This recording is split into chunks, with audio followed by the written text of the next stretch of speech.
നമസ്കാരം. സിനിമ കണ്ട ഏതെങ്കിലും നിരൂപണം പറയുന്ന ആൾക്കാർ നിരൂപണം മോശമാണെന്ന് പറഞ്ഞു കഴിഞ്ഞാൽ സിനിമ തിയേറ്ററിൽ തകർന്നടിയുന്നതിനോടൊപ്പം തന്നെ ഒരുപാട് പേരുടെ സ്വപ്നങ്ങളാണ് തകർന്നടിയുന്നത്. ശരിയാണ്, 150 രൂപ 200 രൂപ മുടക്കി തിയേറ്ററിലെത്തുന്ന ഒരാൾക്ക് തീർച്ചയായിട്ടും അവൻ്റെ പൈസയ്ക്ക് വാല്യൂ ഉണ്ട്.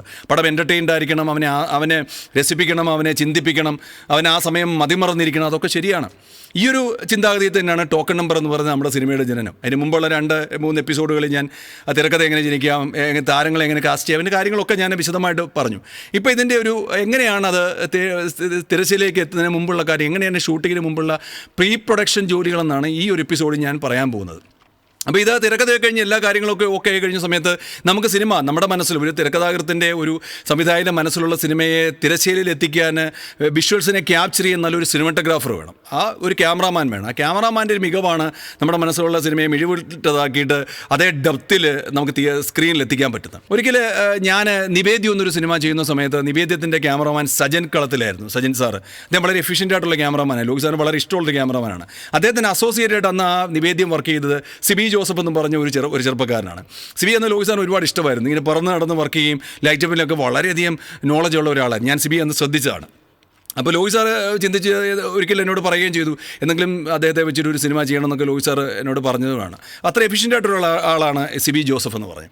അപ്പോൾ സിബി ഞാനോട് എപ്പോഴോ സംസാരിച്ച സമയത്ത് ഒരു സിനിമ ചെയ്യാമെന്നൊക്കെ ആലോചിച്ചിരിക്കുകയാണ്. ഒരിക്കലും അത് ടോക്കൺ നമ്പർ അല്ല, മറ്റൊരു സിനിമയായിരുന്നു. നമ്മളെ സബ്ജക്റ്റൊക്കെ ഞാൻ പറഞ്ഞ് സിബിക്ക് ഇഷ്ടപ്പെട്ടിരിക്കുന്നത്. അപ്പോൾ ഈ ഒരു ടോക്കൺ നമ്പറിലേക്ക് ഒരിക്കലും ഞാൻ സിബിയെ കൊണ്ടുവരണമെന്ന് ആഗ്രഹിച്ചില്ല. പക്ഷേ ഈ സബ്ജക്റ്റ് കേട്ടപ്പോൾ സിബി എന്നോട് പറഞ്ഞു, അപ്പോൾ എനിക്കിത് വർക്ക് ചെയ്യണമെന്ന് പറഞ്ഞു. കാരണം അത്ര നല്ലൊരു സബ്ജക്റ്റ് ആയിരുന്നു അത്.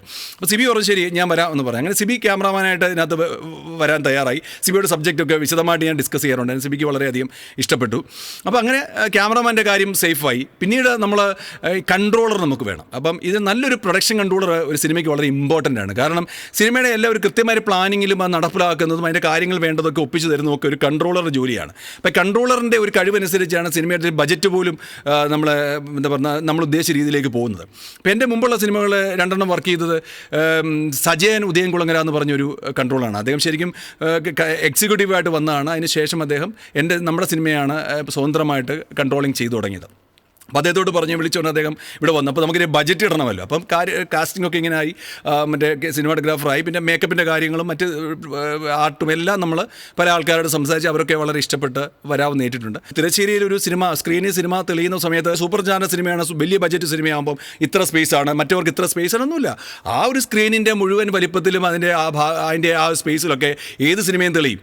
അതെങ്ങനെ തെളിയണം, എങ്ങനെ ജനങ്ങൾ ആസ്വദിക്കണം എന്നുള്ളത് തീർച്ചയായിട്ടും അതിൻ്റെ പ്രൊഡക്ഷൻ സമയത്ത് നമ്മൾ ചിന്തിക്കണം. അപ്പോൾ അതുകൊണ്ട് ഈ ബജറ്റിൻ്റെ കാര്യത്തിൽ ഈ താരങ്ങളില്ലാന്ന് കരുതി മറ്റു കാര്യങ്ങളും കോംപ്രമൈസും തയ്യാറായില്ല. കാരണം എനിക്കെപ്പോഴും നിർബന്ധമുണ്ട്, ആ സിനിമ ആ തിരക്കഥ എന്ത് ഡിമാൻഡ് ചെയ്യുന്നു അത് നമ്മൾ ഷൂട്ട് ചെയ്തെടുക്കണം. അത് എടുക്കണം. അല്ലെങ്കിൽ നമുക്ക് പല കാര്യങ്ങളും കോംപ്രമൈസ് ചെയ്യാം, പക്ഷേ ക്വാളിറ്റി വൈസ് ഒരിക്കലും കോംപ്രമൈസ് ചെയ്യാൻ പാടില്ല. അത് സജയനും അറിയാവുന്ന കാര്യമാണ്. സജയൻ അങ്ങനെ ബജറ്റൊക്കെ ഇട്ട സമയത്ത് ഒരു വലിയൊരു ബജറ്റ് വന്നു. ഇപ്പം സൂപ്പർ സ്റ്റാർ ഇല്ലാതെ വന്നുകൊണ്ട് അവരുടെ ഒരു വലിയൊരു എമൗണ്ട് മാറി കിട്ടി. പക്ഷേ പ്രൊഡക്ഷൻ കോസ്റ്റിൽ ഒരുപോലെ തന്നെ വന്നു. അപ്പം ഞാൻ നോക്കിയിട്ട് സജയ കുഴപ്പമില്ല, നമുക്ക് ഈ രീതിയിൽ തന്നെ പോകാം. അപ്പം എൻ്റെ മനസ്സിലൊരു വിശ്വാസം എന്ന് പറയുന്നത്, എൻ്റെ വളരെ അടുത്തൊരു സുഹൃത്തെ തിരക്കഥ കേട്ട സമയത്ത് തന്നെ എന്നോട് പറഞ്ഞായിരുന്നു ഞാനിത് പ്രൊഡ്യൂസ് ചെയ്യാം, എൻ്റെ 2-3 സുഹൃത്തുക്കൾ കൂടി പ്രൊഡ്യൂസ് ചെയ്യാവുന്നൊരു വിശ്വാസം എനിക്ക് കിടപ്പുണ്ട്. അപ്പോൾ എനിക്കറിയാം എന്തായാലും നമ്മൾ നടക്കും.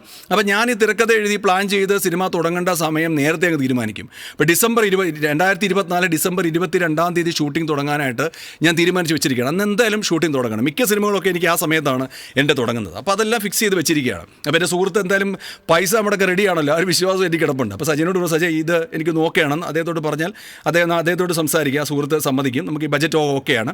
സജയനും അത്ര കാര്യമായിട്ടാണ് ബജറ്റ് ഇടുന്നത്, കാരണം അങ്ങനെ ഒരുപാട് ലാവിഷായിട്ട് സംഭവം ഒന്നും ഇടാറില്ല. അപ്പോൾ ഇതിനകത്ത് സിബിയുടെ ഒരു റേറ്റ് പറഞ്ഞ് മറ്റവരോട് എല്ലാ റേറ്റ് പറഞ്ഞ് നമ്മൾ വെച്ചിട്ടുമുണ്ട്. അപ്പം ഞാൻ ഈ ബജറ്റൊക്കെ കൊണ്ടുവന്നിട്ട് ഈ സുഹൃത്ത് പൈസ മുടക്കാമെന്ന് പറഞ്ഞൊരു സുഹൃത്തിനോട് പറഞ്ഞു, സുഹൃത്തെ ഇതാണ് സംഭവം. പക്ഷേ നിർഭാഗ്യവശാൽ എന്താ സംഭവിച്ചതെന്ന് വെച്ചാൽ ആദ്യത്തെ ഒരു അടിയായിരുന്നു അവിടെ കിട്ടിയത്. ഈ പറഞ്ഞ സുഹൃത്തിന് ഈ പറഞ്ഞ സമയത്ത് പൈസ കയ്യിൽ വരില്ല എന്ന് പറഞ്ഞു. അതുമാത്രമല്ല കൂടാന്ന് പറഞ്ഞ 2-3 സുഹൃത്തുക്കൾ അവർ മറ്റു ആവശ്യങ്ങൾക്ക് ബിസിനസ്സിന് വേണ്ടി ഇറക്കിയോണ്ട് അതും തയ്യാറായില്ല എന്ന് പറഞ്ഞു. അത് വല്ലാത്തൊരു അടിയാണ്. അതുവരെ നമ്മൾ പ്രതീക്ഷയോട് പോയി കഴിയുമ്പം ഇതാണ് ജീവിതം എന്ന് പറയുന്നത്, എല്ലാം അൺഎക്സ്പെക്റ്റഡ് ആണ്. നമ്മൾ എന്തെങ്കിലും ചെയ്യാൻ തീരുമാനിച്ച സമയത്ത് പെട്ടെന്ന് വെല്ലുവിളികളെ പലതും വരും. നമ്മൾ തളർന്നു പോകാതിരിക്കുക എന്നാണ് അവിടെ ആദ്യം ചെയ്യേണ്ട ഒരു കാര്യം. ഞാൻ അങ്ങനെ എപ്പോഴും ചെയ്യാറുണ്ട്. നമ്മൾ എന്തായാലും തീരുമാനിച്ചു കഴിഞ്ഞാൽ നമ്മൾ ആത്മാർത്ഥമായിട്ട് മുമ്പോട്ട് പോവുക.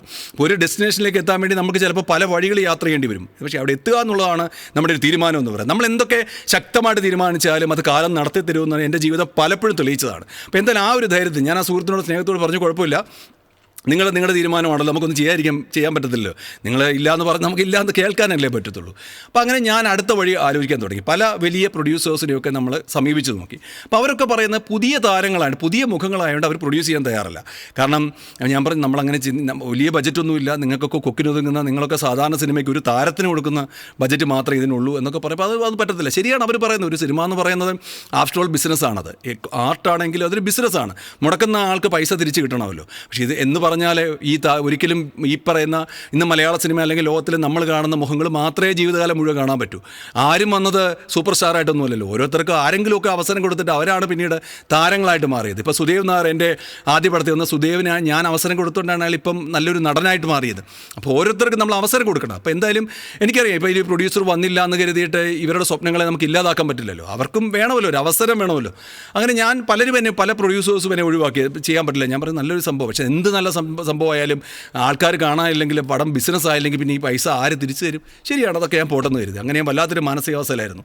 അപ്പോൾ ഞാൻ കരുതി എന്തായാലും ക്രൗഡ് ഫണ്ടിങ്ങിലൂടെ എൻ്റെ കുറേ സുഹൃത്തുക്കളോടൊക്കെ കോൺട്രിബ്യൂട്ട് ചെയ്യിച്ചിട്ട് അവരുടെ നിന്ന് ചെറിയ പൈസകൾ വാങ്ങി പടം ചെയ്യാമെന്ന് കരുതി പല സുഹൃത്തുക്കളോടും ചോദിച്ചു. അത് പലരും വിദേശത്തുള്ള ഫേസ്ബുക്കിൽ കണ്ട പല സുഹൃത്തുക്കളും എനിക്ക് വാഗ്ദാനം ചെയ്തിരുന്നു. എൻ്റെ വളരെ അടുത്ത് എന്നോട് ചേർന്ന് നിൽക്കുന്ന ആൾക്കാരൊക്കെ, ഞാൻ വർക്ക് ചെയ്യുന്ന സംഘടന ആൾക്കാരൊക്കെ എനിക്ക് തരാമെന്ന് ഏറ്റതാണ്. പക്ഷേ ആ ഒരു പ്രദേശം മുമ്പോട്ട് പോയ സമയത്ത് ഇവരൊക്കെ തരാമെന്ന് പറഞ്ഞ ബജറ്റ് നമ്മളീ പറഞ്ഞ ഒരു തലത്തിലേക്ക് എത്തില്ല എന്നൊരു സത്യം തിരിച്ചറിഞ്ഞപ്പം വല്ലാതെ മാനസികമായിട്ട് ഞാൻ ഡൗൺ ആയിപ്പോയിരുന്നു.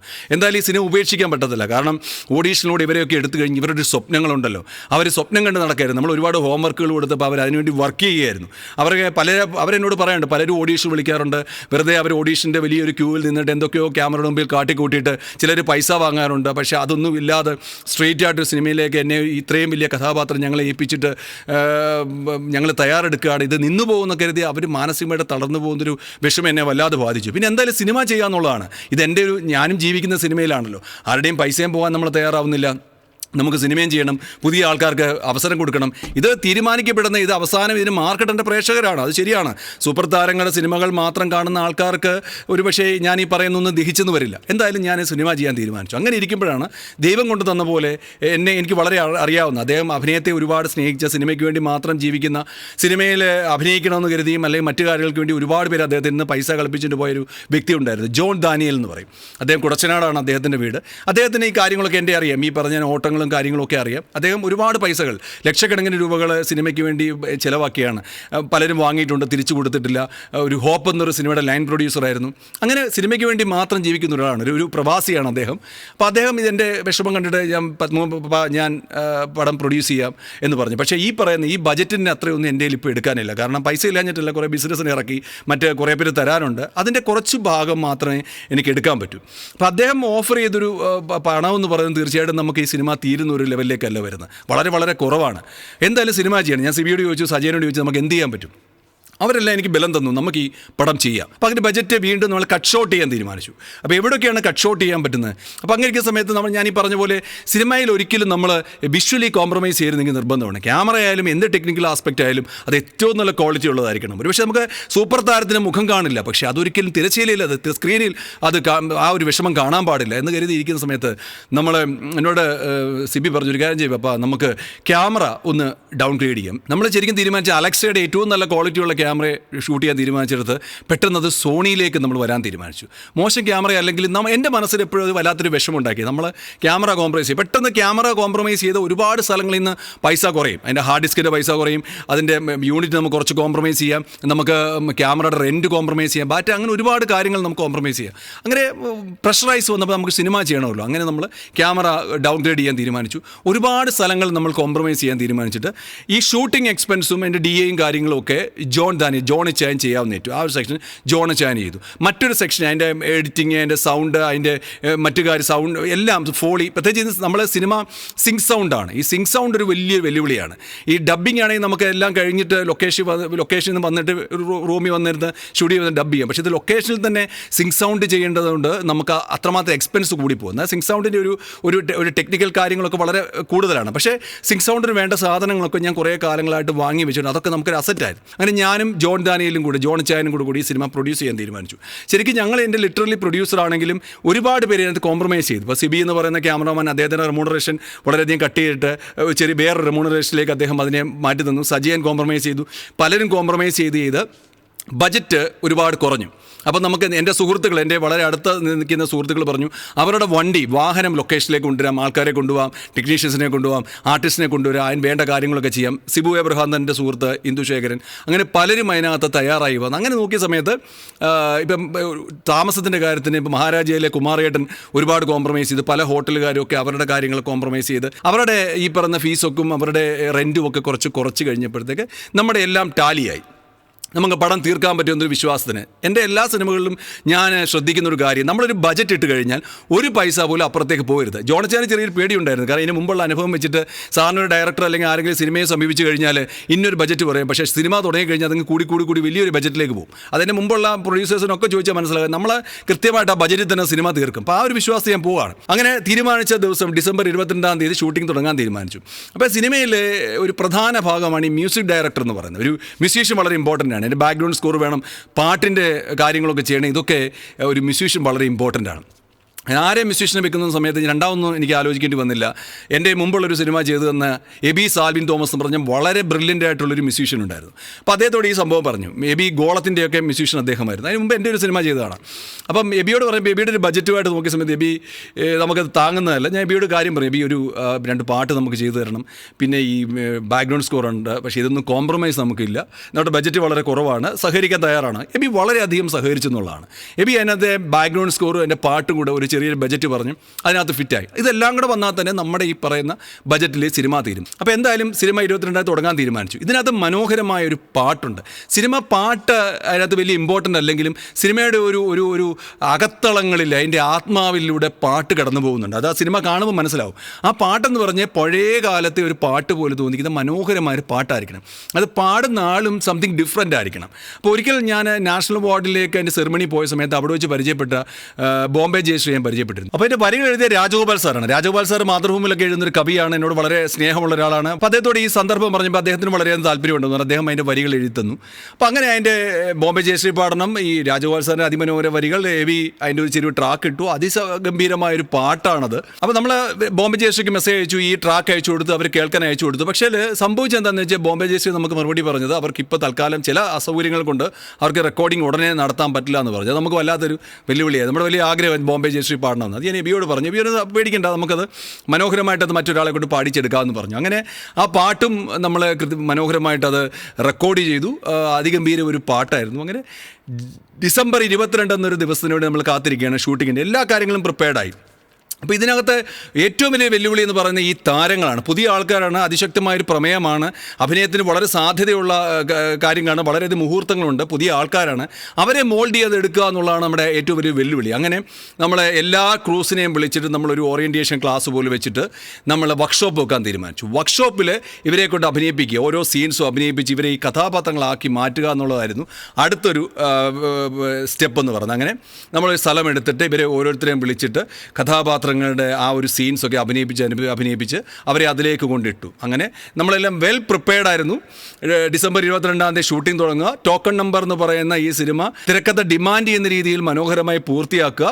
പറഞ്ഞ പലരും പിന്മാറുകയാണ്. വലിയ താരങ്ങളില്ല, വലിയ പ്രൊഡക്ഷൻ ടീമില്ല, പക്ഷേ ഒരിടത്തും കോംപ്രമൈസ് ചെയ്യാതെ വലിയ ബജറ്റ് സിനിമ പോലെ തന്നെ ഈ പറയുന്ന പ്രഗത്ഭരായ താരങ്ങളുടെ അപ്പുറത്തേക്ക് ഇവരെ കൊണ്ട് അഭിനയിപ്പിച്ച് സ്ക്രീനിൽ തെളിയിക്കാൻ വേണ്ടി നമ്മൾ ആരംഭം കുറിക്കാനുള്ള ദിവസമാണ് ഡിസംബർ 22.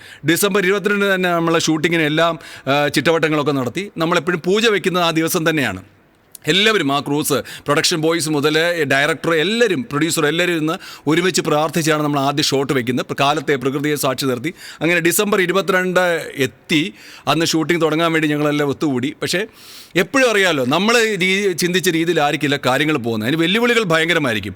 ടോക്കൺ നമ്പർ ഷൂട്ട് ചെയ്ത് അത്രയും ദിവസം ഓരോ വെല്ലുവിളികളായിരുന്നു. ഇപ്പം നിർത്തുമെന്ന് കരുതി യാത്ര ചെയ്താണ് ഓരോ ദിവസങ്ങളിലൂടെ ടോക്കൺ നമ്പർ ഇന്ന് നിങ്ങളുടെ മുമ്പിൽ എൻ്റെ റിലീസിങ് തയ്യാറായി നിൽക്കുമ്പോൾ സംസാരിക്കാനായിട്ട് ഞാൻ വന്നിരിക്കുന്നത്. അത്രമാത്രം വെല്ലുവിളി നിറഞ്ഞ് ഓരോ ദിവസങ്ങളും കടന്നുപോയത്. അതിൻ്റെ എല്ലാ വിശേഷങ്ങളും ഡിസംബർ 22 നടന്ന സംഭവങ്ങൾ ഉൾപ്പെടെ എല്ലാം നിങ്ങളോട് വിശദമായിട്ട് ഓരോ എപ്പിസോഡിലും ഞാൻ പറയാം.